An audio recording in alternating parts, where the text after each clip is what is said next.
do, I wasn't sure if I'll do one right up here. There's a few, I'll do a few notes. Oh, and I don't have if this shuts off, it's because I didn't put the airplane mode on, meaning if somebody calls, this video will stop. Somebody's following me. Okay, I want to, being I got it on, policy, whenever I got one on, I might have to upload this to Mayo, because YouTube sometimes needs them. Try and get some other videos. I'll cover a few things. When I uploaded the video, the earlier video,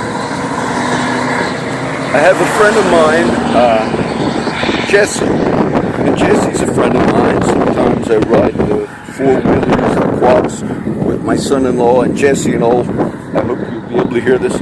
And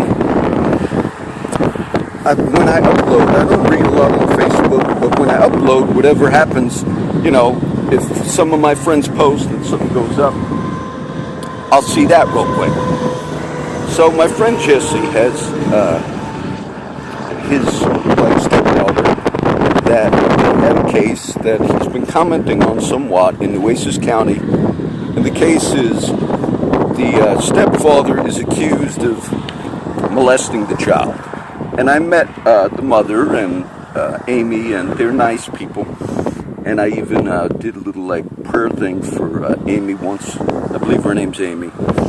Well, my friend Jesse just posted, and this has to do with, I don't know in this case of corruption, but when I give you those rankings about Corpus Christi and Nueces County, the actual ranking is for Nueces County second most corrupt.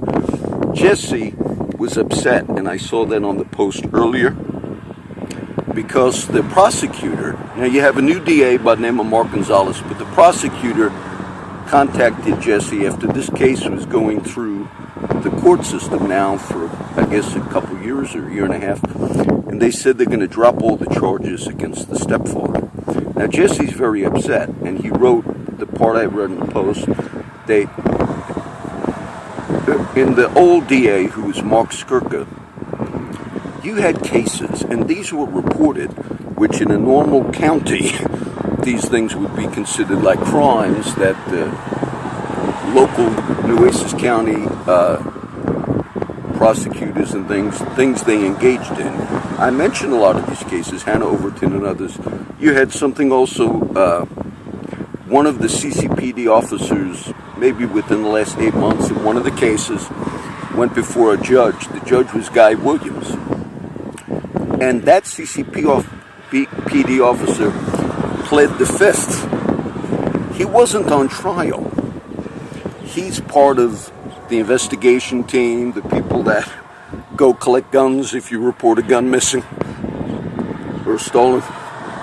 He pled the fifth because questions came up in that case. I believe it was the Rosas case. And he didn't want to implicate himself.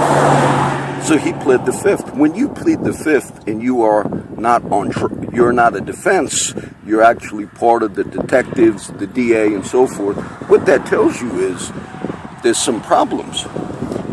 And when you plead the fifth and you're an officer in a case, there should be some type of a disciplinary procedure. And there was nothing, which would tell you if a cop or a DA or a prosecutor in the previous administration, if they do wrongdoing, there was a lot of pressuring doctors to change their opinion, medical examiners on the Hayden case. A lot of that came out. So I wanted to just mention that's what corruption simply means.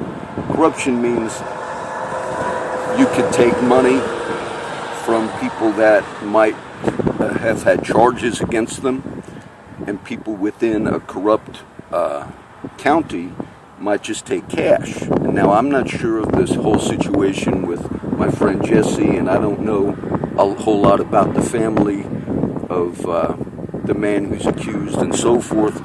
But sometimes if people have money and they're influential, when you have corruption, that means they could sit down behind closed doors.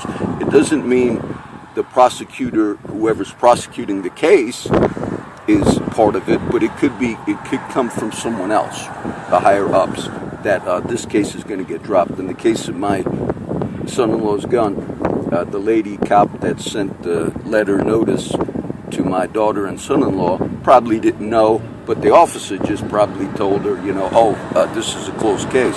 So that plays a role when you're dealing with corruption and things like that. So this will be number 3, and all of that affects the community. I was reading. I always throw in a few verses. These are not, long teaching posts. One of the verses from Isaiah in the last few days of posting, and I didn't put this one up, I don't believe. It says, "The anointing breaks the yoke."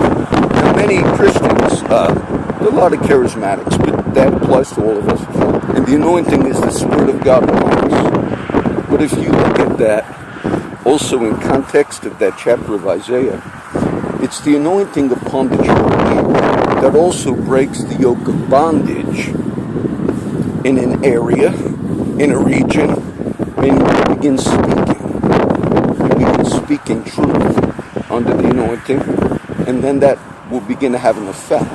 In my teaching in Acts, a few of them are coming up, but the Apostle Paul, in Acts 20, he says, "I had all these difficulties I went through." He's talking to the Ephesian elders in Asia. He called them from Miletus over to, or from Ephesus, he called them to a city of Miletus. But what he said was, the whole time I was with you, I did my best to give you the whole counsel of God, to teach everything to you. And then he says, I was in tears and difficulty and struggles. He says, and the lying of weight of the Jews. Now, I didn't comment. I just taught that chapter yesterday. It's going to go up in maybe a week. But lying the weight of the Jews, I explained to some of you that the Jewish authorities in Paul's day were like the local official for that area. The Sanhedrin, which was a Jewish court, that was actually a Jewish religious court that was set up, that served as a county courthouse. So when you understand that and then you read these verses, they were out to get Paul, and they were sort of like the local authorities.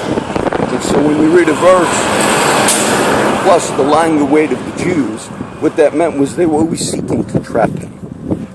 That would be like an entrapment type thing. And that plays a role when Paul, of course, was anointed. The anointing breaks the yoke. And then there's always pushback on that.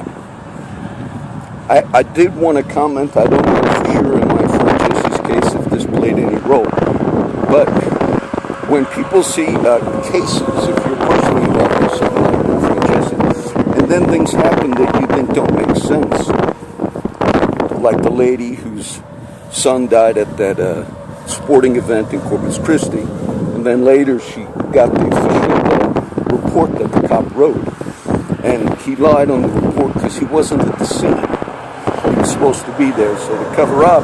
So whenever you see something that doesn't seem to make sense, I know initially the public thinks, well, how could that be? Whenever you have something that seems like it doesn't make sense to you, then, and dealing with the court system, you have to understand that, because like I told you, the judge in the Rosas case, where the cop pled the fifth, there were other things that went on where the judge from the bench actually said to the defendant, your only recourse is to bring a civil suit against the DA's office. Now, granted, that was Skirka, but very rarely do you have a judge in a proceeding where cops themselves are pleading the fifth because they're not defendants, and then judges saying, I don't know the area, except maybe you can go to civil court because DAs and all prosecutors are kind of protected from. Okay, so I'm not sure if this, maybe I'll call it just number 3, something like that.